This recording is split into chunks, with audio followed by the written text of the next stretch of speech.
All right, welcome and thank you for joining. This is going to be the first episode to my cybercrime, counter cybercrime series, um, where we're going to be researching various types of scams, frauds, and such that as they pertain to the cyber world. In this particular episode, we're going to be focusing on kind of fraud that's been around for a while now, which targets job applicants with fake job listings um, through websites such as Indeed, for example, where fraudsters post a job listing that seems legitimate. And then once an applicant applies, they respond to the applicant with further instructions that later turn out to be a fraud, and they're using job listings as a means to generate their leads. And there's a multitude of ways how this fraud can be kind of implemented. In this particular instance, the fraudster is using another fraud that's been around for a while, a kind of a check fraud, where they basically send the applicant money via check or e-check, and then further instruct the victim to deposit that check into their personal bank account, and then take a portion of that money out and send that back to the fraudster. And we'll get into how this scam works. It's actually really interesting, and many folks go for this. So, what I'm going to do is pull up my mind map here and kind of give everyone an overview of information I gathered as a result of this fraud. Now, in this particular instance, all you can really do is social engineering for the most part, because you want to keep the communication going with our attacker, right? So, what I did was I managed to gather as much data, metadata as I possibly could from our attacker. And I was successful enough to get quite a bit of data just by going back and forth and having a conversation with this fraudster fake employer. And I did implement some hacking techniques here in order to conduct a geolocation trace. And for that, we used a program that's available for Ubuntu called Seeker, and also ngrok, which is a tunneling service for TCP UDP tunnels. And I was actually able to get a geolocation on our attacker. And we'll get into that as well and how to perform that. So let's get into it. All right. Now, so here's how this fraud played out.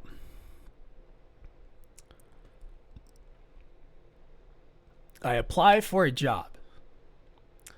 In this particular case, it was work within the cannabis industry. It's very important. That's actually a really good niche. If you're targeting people, especially folks that are looking for work in the cannabis industry, are more likely than not cannabis users. Not to pick on anybody, but may not be as attentive as other folks. Especially given the nature of applying for work. That could be stressful as it is in today's market with the pandemic and such. So, I mean, there's so many kind of factors and variables that put the job applicant at a disadvantage in this type of fraud, because more likely than not, you're just not. It's not going to be something that crosses your mind that you're being like conned, because you're looking for a job. Most folks, when they apply for work, they don't expect to get conned. They're looking for work. They want to get paid. They're already probably not going to get paid what they're worth as it is in many cases. So, it's stressful enough. Anyways, so this is a really interesting scam. The way that it works is that you apply for a job on a job forum, you get a response, stating that you've got an interview via Skype. So,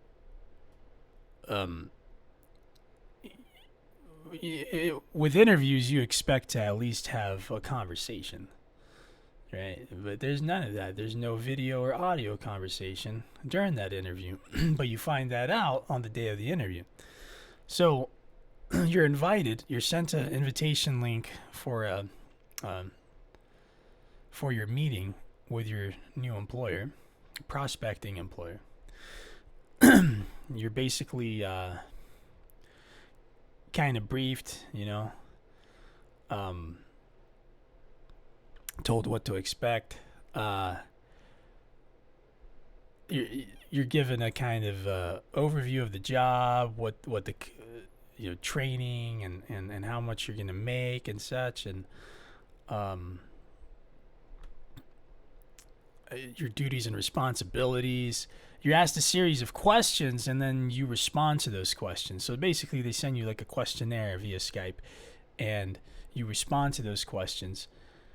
And shortly after, you receive email saying, based on your qualifications, you got the job. And along with that, you receive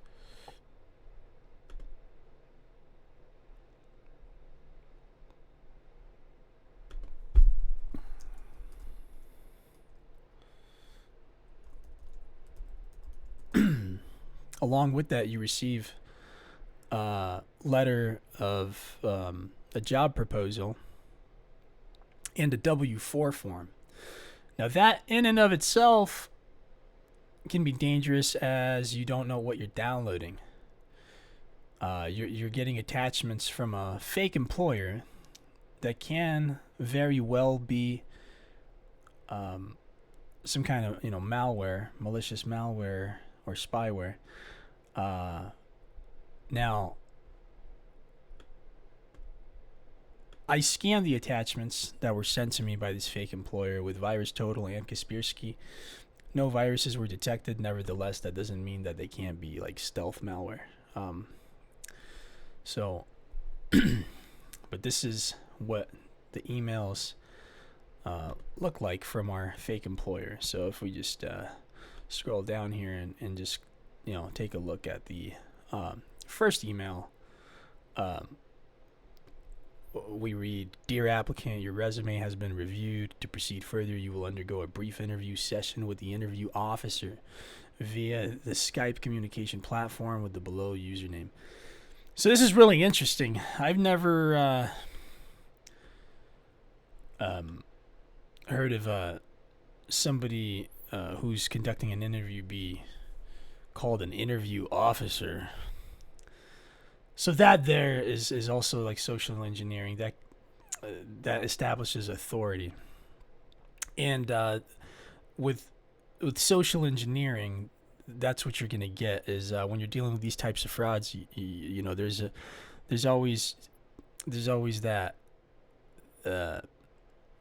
sense of urgency that has to be created as a social engineering technique.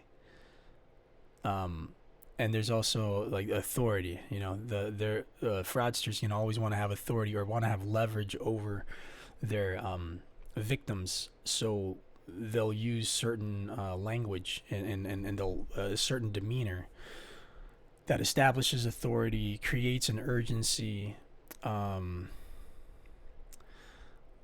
Much of it is just leading you on. So, and we'll get to that with the Skype conversation here. I'll go over just kind of the main portions that are social engineering tactics. So here's the series of emails I received from our fake employer. And notice, this is all originating from what appears to be a legitimate email address. This is not a personal email address. Somebody took the time to set up a domain, and thus they have an email address for that domain, and the domain is healthcannabishouse.com. And if you go to healthcannabishouse.com, the website of our fake employer, you can see that this is a legitimate website, or appears to be. I mean, there's a telephone number. There's a menu. I mean, this is an entire like e-commerce site for cannabis. And this is supposedly a dispensary out of San Diego. If you go to About Us or you go to location, so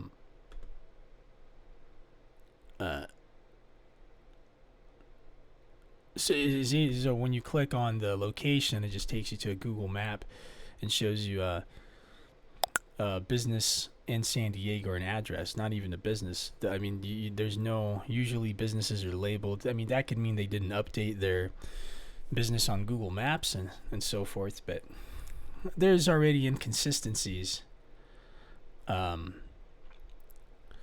here's what's important is with the cannabis industry, you have to have licensing. There's very strict licensing for cannabis, especially in California, if you plan on having a dispensary. So, there's no licensing. So I verified that. That was one of my first and primary concerns, is that, hey, to find out that a company is legit, you have to really look up their licensing. That's how you know. So this cannabis dispensary has no licensing. All right. So we know that. Also, what's strange is that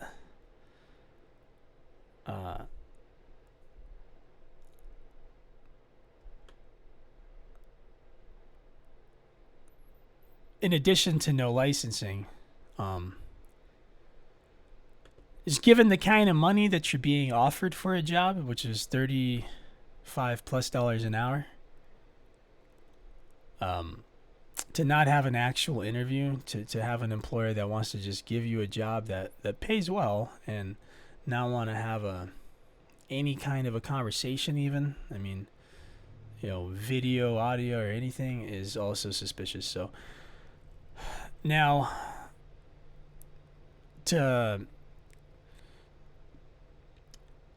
for the geolocation tracking, I used Seeker and ngrok. I'm currently running a Windows 10, but I am using Ubuntu as an app from within Windows, which is now an option via the Windows App Store. You can download Ubuntu or Kali Linux and use the command line interface. So ngrok, this is ngrok. This is a tunneling service, and Seeker is basically a script that allows for you to geolocate anyone that clicks on the ngrok link that you send them. So what I did was I uploaded a screen capture of my phone that the employer had requested.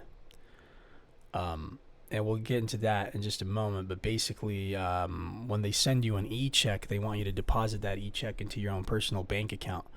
The way our banking system works till this day is that if you have an established relationship with your bank, most banks will make your check deposits available, if not in full, at least partially, the same day of your deposit. So if you have a good relationship with your bank, in most instances, you deposit a check, it's available.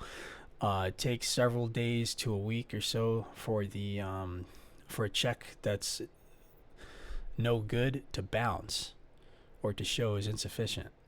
But by that time, if you had already taken that money out of your bank, you're in the minus. So, and that's check bouncing. That's a type of fraud in and of its own.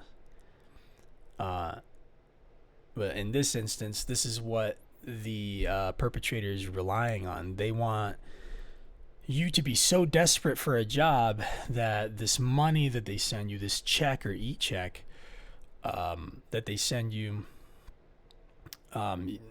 which you are to deposit, that you're going to take that money out and then send them a portion of that money back, and they're relying on that. They're not sending you any money. They're sending you a fake check. They're getting the real money from you when you withdraw that from your account. And the way that that's justified is that they're sending you money for supplies that you are to buy in order to work. You need certain equipment for your job. So they're actually sending you company funds, is how they're rationalizing their con, or how they're trying to explain that to their victims, to justify. That's how they're justifying this process. All right. So we'll get back to this. We'll get back to this geolocation. But to basically, just to get an idea of the geolocation process, when somebody clicks on the link that you send after you've successfully set up Seeker and ngrok, once somebody clicks that link, basically whatever information is obtained from their computer is going to be displayed here in your command line. And user agent information, which all of this can be spoofed. The ISP IP address and the location of the ISP based on the IP. But then you get the latitude, longitude of the actual device, given it's a mobile device. If they're accessing the link from a laptop or desktop, unless they have GPS on their computer, you're not going to get any real coordinates. But if they're using a smartphone or any type of a mobile device with geolocation, you'll get an accurate geolocation, latitude, longitude, and actually even a link to a Google map that'll kind of precisely show you where our target is. But most of this can be spoofed. We'll get back to that shortly, and let's pull up our mind map here. So throughout this process, so this is all the information I had gathered. So I was able to get a geolocation, and at first our malicious actor was reluctant on giving up the permission to access their geolocation, because that's actually one of the necessary steps in order to get a geolocation. After our target clicks on the link, they have to accept the permissions for their phone, or for Google Drive and ngrok, and to access their geolocation. So if they don't allow permission, you're not going to get a geolocation. But going back and forth, and I was constantly sending this link to him. I was saying, hey, here's my screenshot that you requested I upload. So eventually they ended up clicking on the permissions and allowing their geolocation to be accessed, and I was able to get that geolocation. So persistence. But I was able to get quite a bit of information and do some reconnaissance here. So, one of the key pieces of information that we have a domain name. To set up a domain name, you can use fake credentials or information, fake name and such. But to me that's important, because that can be followed up on and investigated, and you might get more data from that.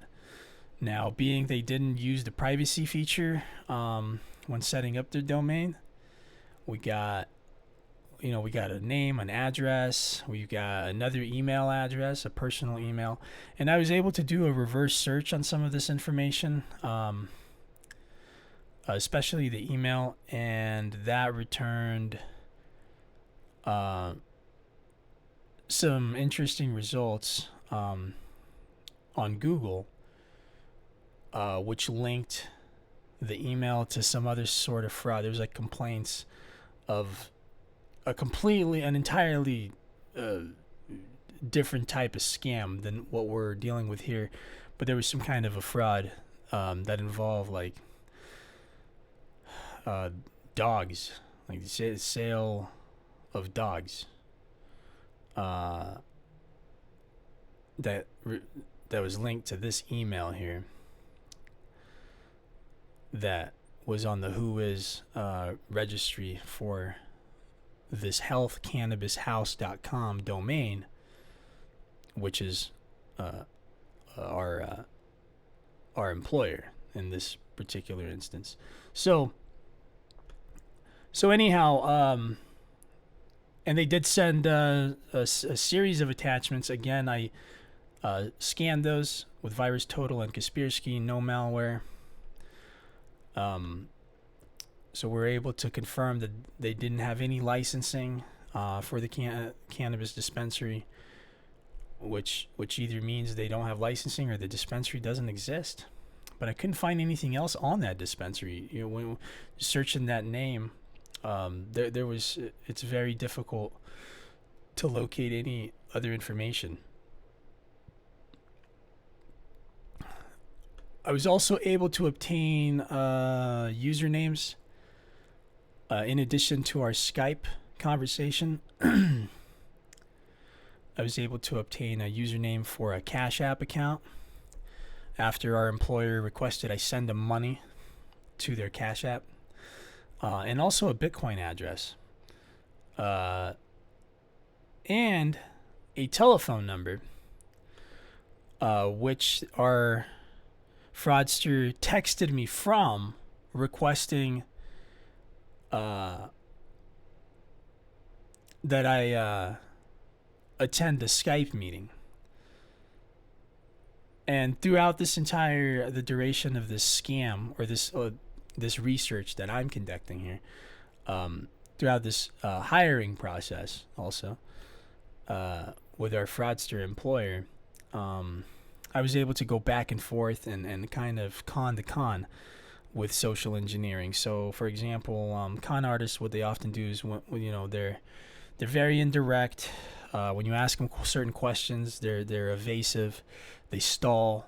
So that's kind of what I began doing in this conversation, and I was able to get additional information from our con artists, which include like a Bitcoin address, which I later investigated. It seems like it's a brand new address. No transactions or balance. But remember, with a Bitcoin address, bad guys still have to cash out the Bitcoin. So even though Bitcoin is not anonymous, it's pseudonymous.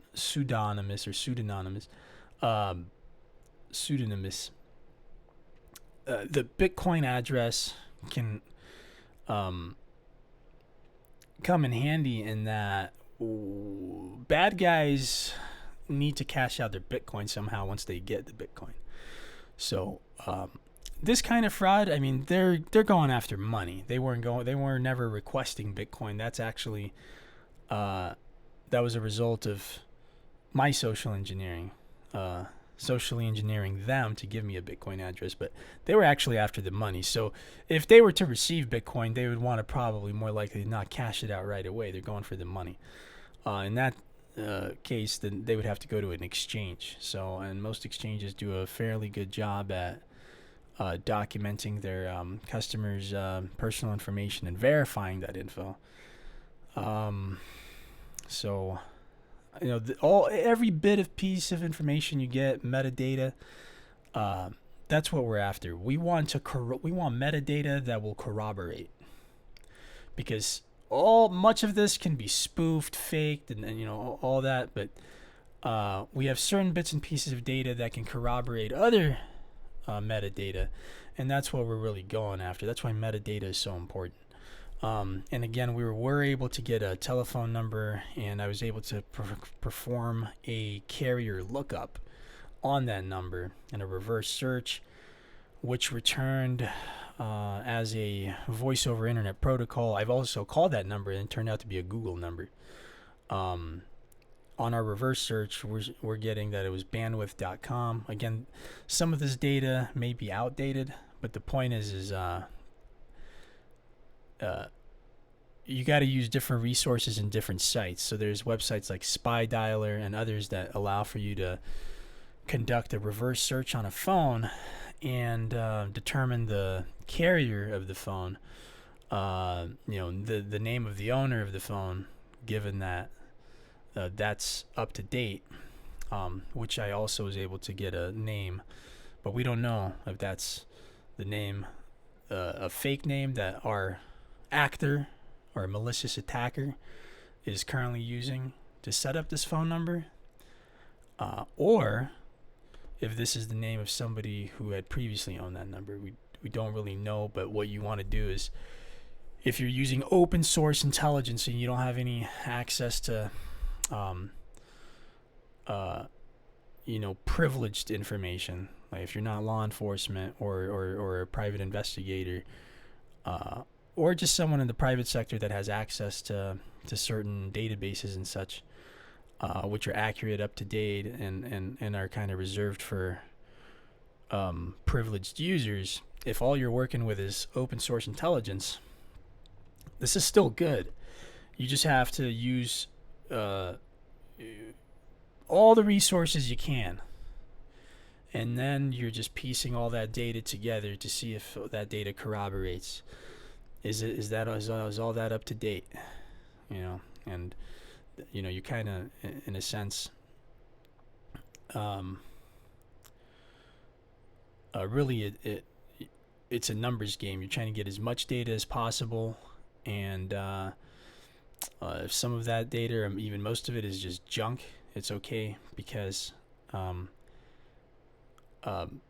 if you know how to properly investigate and conduct your research, you're going to be able to use the littlest bits and pieces of data to corroborate other metadata, and from that you're going to yield intelligence. And that's the intelligence cycle, is when you're taking raw information, you're taking just simply information, just data, and you're making sense of that data through an intelligence analysis process.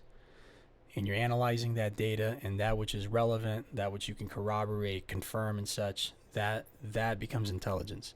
That's how the intelligence cycle works. All right, and then once you gain the intelligence, you disseminate that data, and you're either sharing that data with others and saying, hey, this is the intelligence we have, or you're just solidifying to yourself and saying, hey, we've performed the intelligence analysis, we've made intelligence from this data. All that other information, let's say, is junk, no good, but we do have intelligence, and then from there you proceed further, whatever the next step is in the investigative process or whatever. So this is all the data we were able to get as a result of social engineering. Most of this is just me just talking. You're just being a con artist, that's all. You're just talking to our attacker, our employer, and then you're letting them talk and getting all this information. So basically, this conversation on Skype I was having with this employer is really interesting, because it turned into something completely different. I mean, we went from having a job interview to me being accepted for the job, receiving a letter of employment and a W-4, which again could very well be malware, and it might still be malware, and just that was not something that was detected by our antivirus scan. But this conversation goes from that to red flags, where our employer says, you're going to download an app called Betterment, which is an investing app, and then we'll go from there. We'll provide you with further instructions. So notice how criminals kind of compartmentalize, or they work in increments. Like this, the entirety of the scam, it's very incremental. It's compartmentalized and it's very incremental.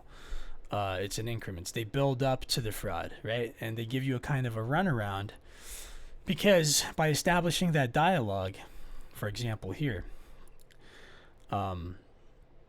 due to weather conditions, FedEx will not be able to make delivery and have opted out of the check for the equipment purchase. So initially they said, we're going to send you a check. And actually, that's what fraudsters would do. in these types of scams where they want you to deposit a check into your bank account and then send money back to the fraudster, uh, they actually send you real checks that look legitimate. They have them printed up. I mean, they look professional. These fraudsters are more into the social engineering aspect. I don't think they ever even planned on sending out a check. They eventually sent an e-check, which is nothing more than a picture of a check that anybody can make, on a program using Photoshop or GIMP. Here, they wanted me to download an app.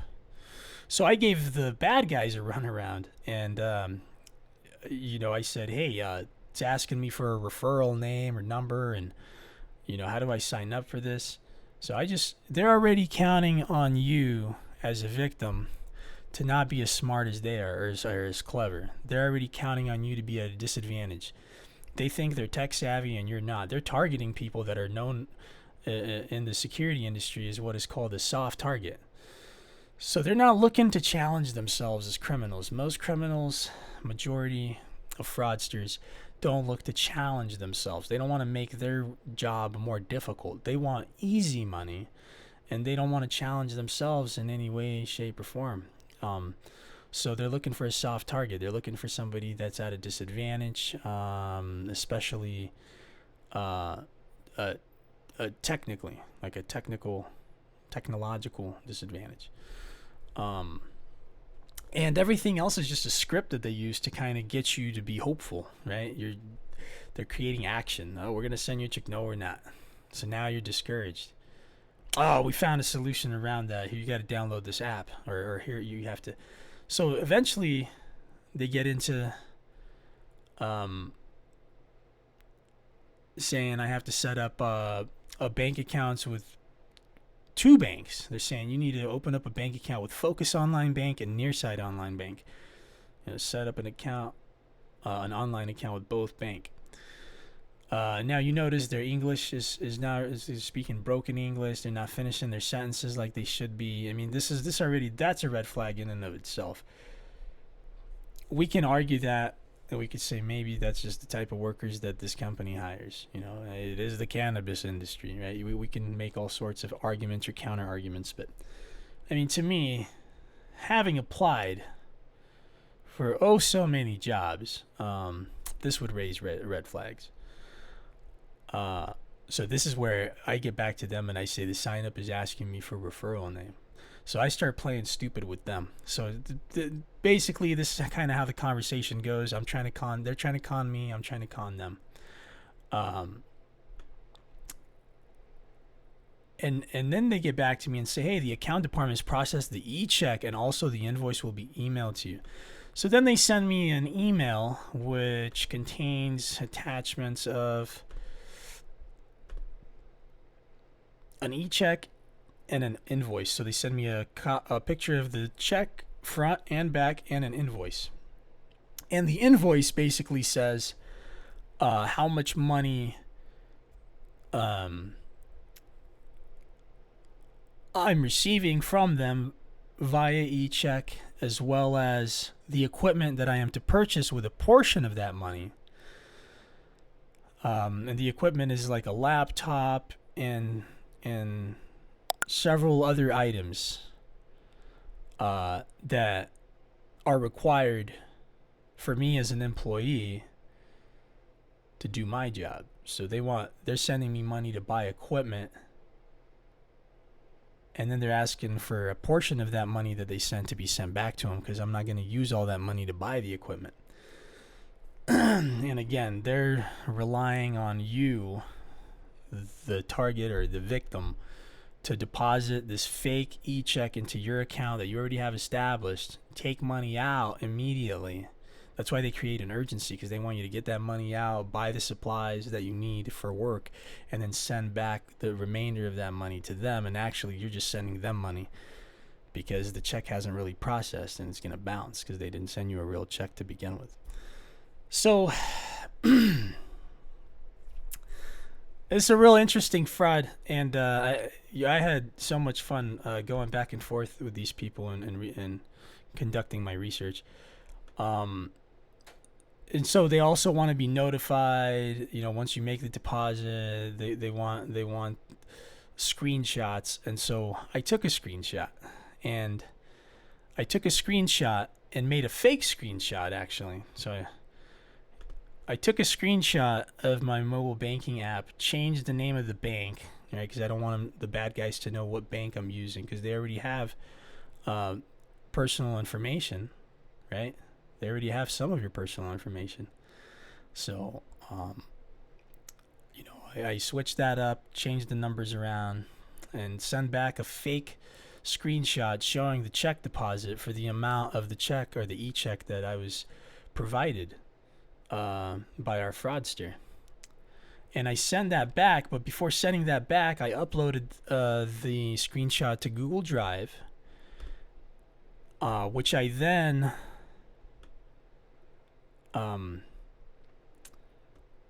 took the share link for our screenshot, entered it into Seeker, all right, after selecting Google Drive as the option for our template. And then that starts a PHP server. In order to get this working properly to pinpoint somebody's geolocation, you also have to have ngrok, which is a tunneling service. So once you get ngrok running, you're provided with a forwarding link for ngrok. You got to actually set up an account with ngrok for this and get a authorization key to properly set up your tunneling. Then you take your ngrok link and you get a short link. So I shortened this link to a short link, right, with t.ly. And then I provided the t.ly, the short link, to our fraudster. When the fraudster clicks our short link, it actually takes him to this ngrok link that asks for permission to access one's geolocation, which they can deny. Whether they accept or deny that those permissions, we still get some data. We get their user agent data, an IP address. If they accept the permissions, we get a geolocation. So the user in most instances denied the request for geolocation, but I sent the links so many times, and any other screenshots they requested, I sent a similar link.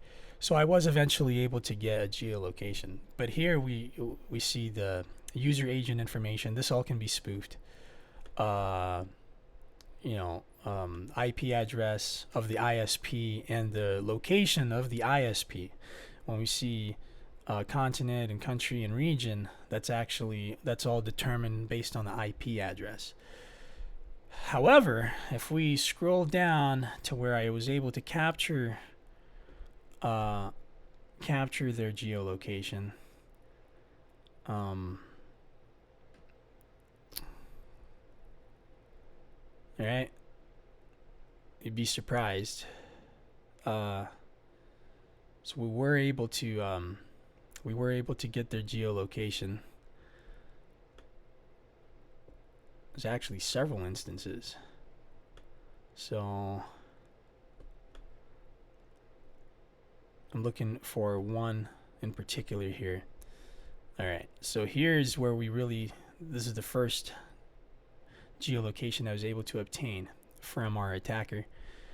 Again, this can all be fake. What I noticed was that the user agent changed up frequently every time our attacker would click on our link, which could signal that there's a network of attackers, multiple users, or they're spoofing their user agent, which could be done manually from within your browser, or there's actually extensions that are available for browsers that allow for you to easily change up your user agent information. All right. But we did get the geolocation, the latitude, longitude. Again, you're probably not going to get that if they're on a desktop or laptop, unless those are equipped with GPS like that. Mobile devices are, and so more likely than not, this was a mobile device. And I was able to corroborate that the geolocation I got was not even remotely close to the location of the ISP we got here. And also, that geolocation corroborated with the geolocation for this number on Spy Dialer, I think it was. So when I reverse searched this telephone number, this VoIP number on Spy Dialer, it actually came back with this name and this location, which also corroborated the geolocation I was able to receive from the attacker after the attacker clicked on the link that we had sent them. So that's how one way of corroborating data. So that's important. You might want to make a note of that if you're conducting an investigation and you got your mind map going or whatever software you're using. You might want to make a note that that data corroborated. But this phone in and of itself, this is actually from originates from the San Diego area, region-wise, where our dispensary is located nearby, right? Even though the dispensary doesn't exist. So that might be an important place. That may actually be where our attacker might be. We don't know, but this is all data that can be followed up on, and when data corroborates, that's what you want to go with, because that data is corroborating. It means it's showing a frequency, a pattern, right? Right. It's that data is pointing to something in particular. Even if you're getting that data from different sources, when that data can corroborate and point to something in particular, to which that data is in agreement with, then that data corroborates. All right. So we've got multiple names, different regions, right? Multiple names, different geolocations, from IPs and from our attacker clicking on our link on at least one occasion. There's actually several clicks there. I seen they didn't deny permission in several instances. So we have all the data. We really, there's not much more data that we can get besides that. That kind of completes. We have everything we need, unless our attacker's gonna just outright provide us with their actual location or any other information they're willing to divulge.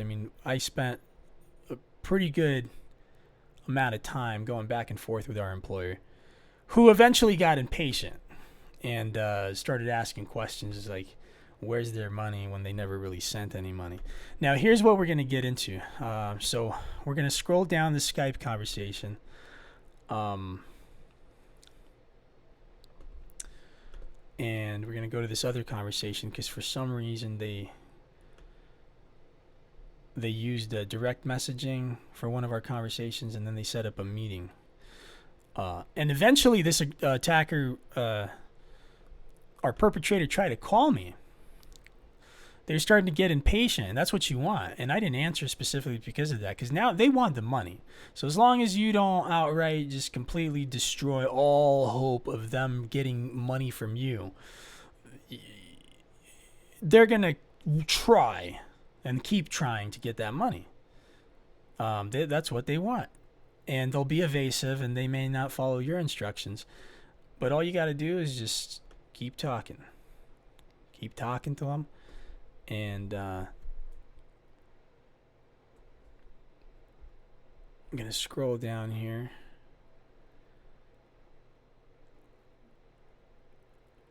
So I told them that I sent them cash, right? Because after they said deposit this check into my account, they say, okay, do you have Cash App? Add $2,000 to the Cash App. Now they sent me about $2,300 some dollars. It was $700 was supposed to go towards the purchase of equipment. So now they're saying, hey, send me $2,000 or add $2,000 to your Cash App. So they say you will be deducting $100 for yourself as the sign-on bonus. And notice they follow up, because this is a time urgent issue for them, because they understand once you make that deposit, the clock is ticking from the time that deposit is rejected. If it's not so instantly, if it's not rejected right away because the check is bad, they're really hoping that that you get that money out and get that to them before the check bounces. So I was able to get the vendor Cash App ID, and after saying add $2,000 to the Cash App, they want you to complete a transaction of $1,000. They want you to send that back to them and provide a screenshot. So I did. So what I did was this. I didn't add any money to my Cash App. I asked them for money. I took their user ID that they sent me and requested the amount of money they wanted me to send them. I requested that from them because you could do that with Cash App, just like PayPal. You can request money. So I sent them a request saying, I need $1,000 from you. And then I took a screenshot of that, right? Because it says $1,000 request, right?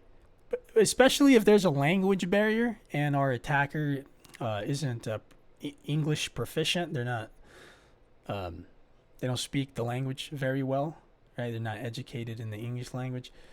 They're also counting on miscommunication there as a part of their social engineering. But if I send $1,000 request, you could see there could be miscommunication there, and our actor, you could throw them off like that. You could say, I just sent you the money. Even though it says $1,000 request, I'm actually requesting that money from them. But I took a screenshot of this and sent it back to them. And then you could see later on, they actually sent me a request. So I sent one initially where it says request, $1,000. That's the request I sent to them. That's kind of the way that it displays here on the screenshot is vague and ambiguous. And then they later sent me a request asking me to pay them $1,000, which doesn't exist because they never even gave me the money. It was a fake e-check. But just to kind of give you a glimpse into the, social engineering and how to be a con artist, that's how you have to behave. If you want to con the con, you got to do what I'm doing here in this particular scenario. So they get impatient, saying you're having difficulties with this. We can help you out, help you send this money to us. So I got back to him and said, I'm in a meeting, call me in about an hour. So we went back and forth, and I would send him screenshots, and then I'm actually told him I did send you the money. Like every time they would ask me, did you send us the money? I was like, yeah. And then I was like, here's the screenshot. And that's how I was able to get the geolocation eventually. So persistence. And then I said, hey, if the money's not going through, I'll send you Bitcoin. I said, that's just much easier. So with that, they sent me a Bitcoin address. Then they started demanding Bitcoin. Like, can you send the Bitcoin? How much did you send? So then I led them on and said, well, I wasn't able to send you that much Bitcoin because there's a daily limit on how much Bitcoin I can send, and I went over my limit already. So I was only able to get about $700 worth of Bitcoin. Then I found a transaction for about that amount on the blockchain, and I sent them that hash saying, hey, this is the hash I got. This confirms I just sent you guys money. Like, I just sent you Bitcoin. It just hasn't confirmed on the blockchain. So you basically have to be a completely a compulsive liar is how you have to behave with con artists. Even though they would be able to verify based on this hash I provided them that the Bitcoin wasn't sent to their address, you don't really know how intelligent or educated they are in this realm. Just to make an assessment, I would say these are low-level, maybe mid-level con artists. They're not even, I was going to say hackers, but they're not even hackers. Because if they were, they wouldn't be entertaining this. They would be, you know what I mean? They wouldn't be trying to get your money via fake e-check scam. but I was able to get a Bitcoin address from them. And if they use that Bitcoin address in an illegal manner, um, eventually they're going to have to cash out that Bitcoin, and you have a lead. That's a bit of information that could be crucial, be critical to an investigation.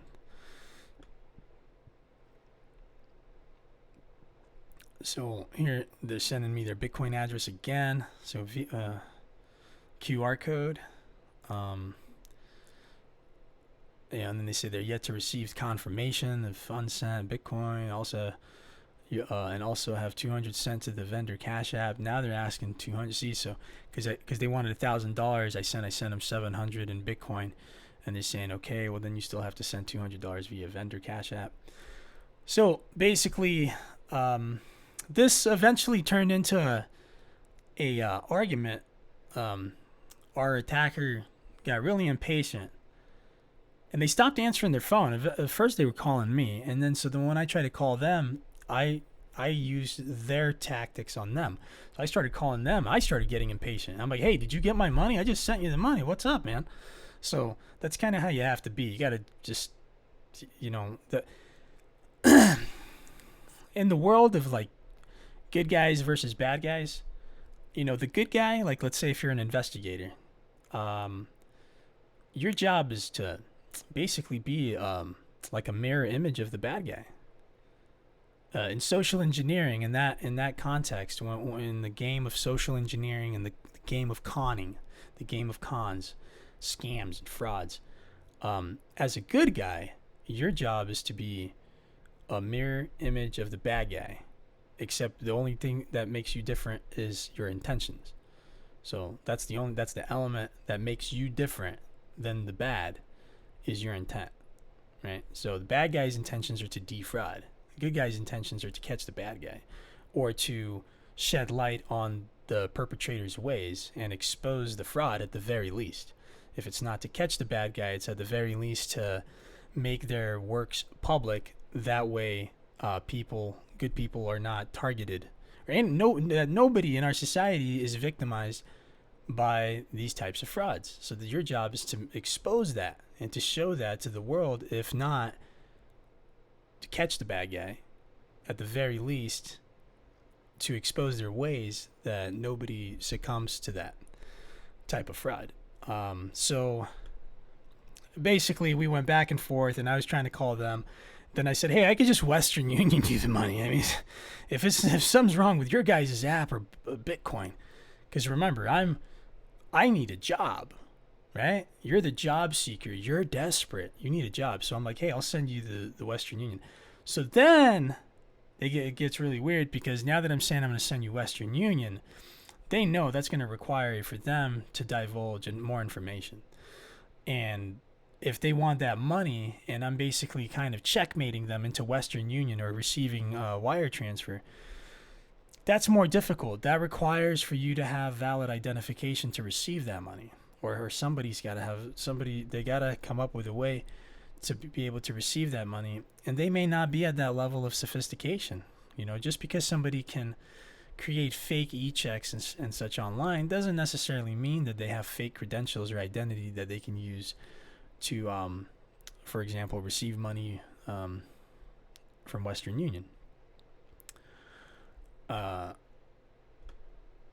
So this is where our attacker, our perpetrator here, gets really impatient, starts asking questions. You told me about confirmation from blockchain over 3 hours ago. So you see, now they're getting argumentative. Now, no employer would even talk like that, and no employer would, a prospecting employer would put you through this kind of a dialogue to begin with, not if they're legitimate. So this is kind of how this this situation unfolded and turned into this. And eventually he gave me a fake name. Says his name, because I asked him, I said, what is your name, so I can file a complaint against you in my indictment. So it turned into that, because our fake employer started making threats when I would ask him questions, and stating I had their company funds that don't exist. It's an e-check. It's not real. This is all fake. But so that's how you counter cybercrime.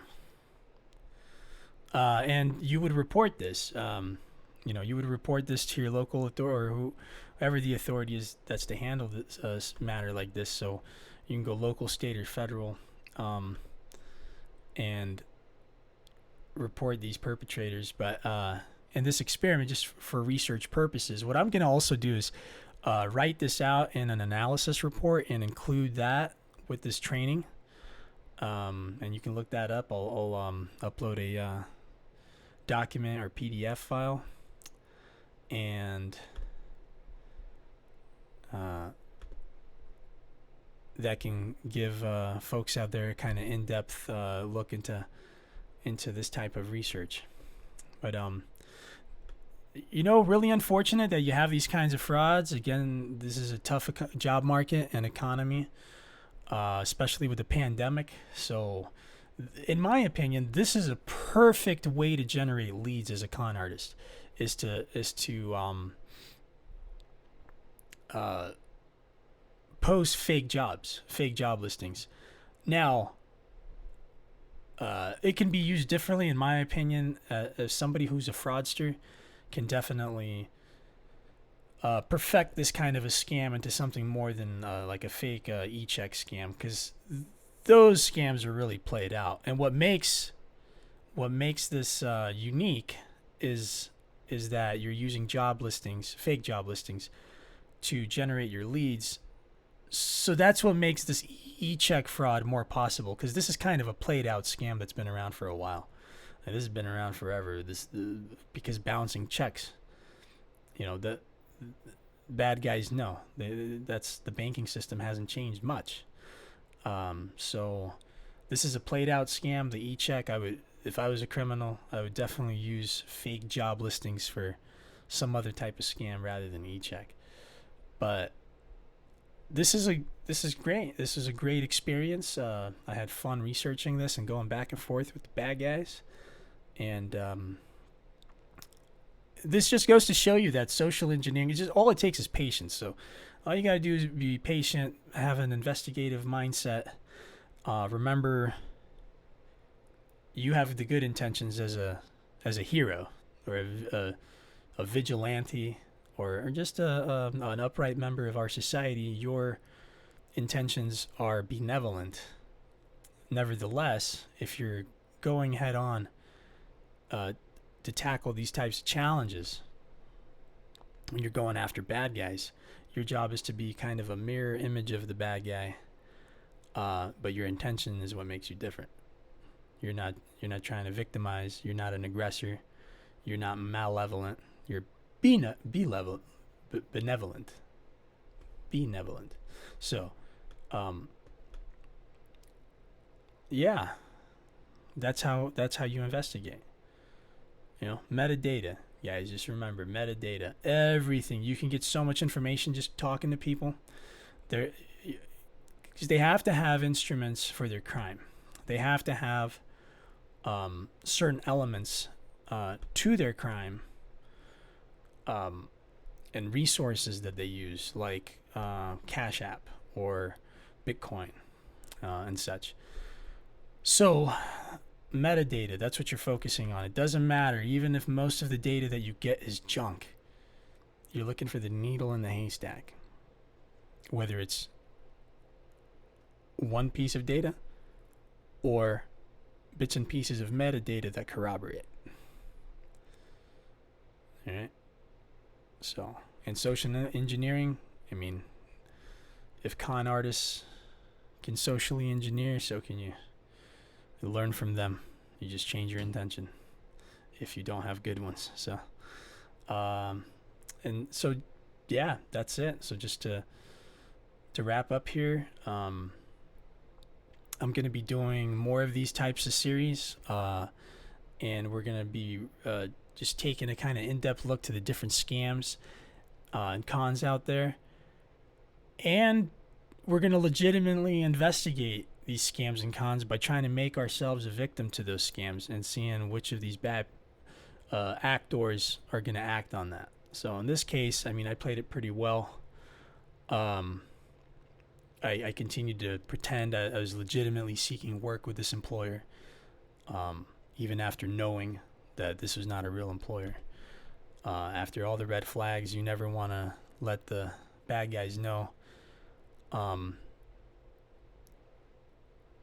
unless you want to scare them. So you never want to alert the bad guy unless your intention is to scare them. At which point you want to make sure you have all the data that you can possibly get, all the red flags and such. That way you're prepared. That's your arsenal. All right. So I'd like to thank everyone out there for joining me, and until next time.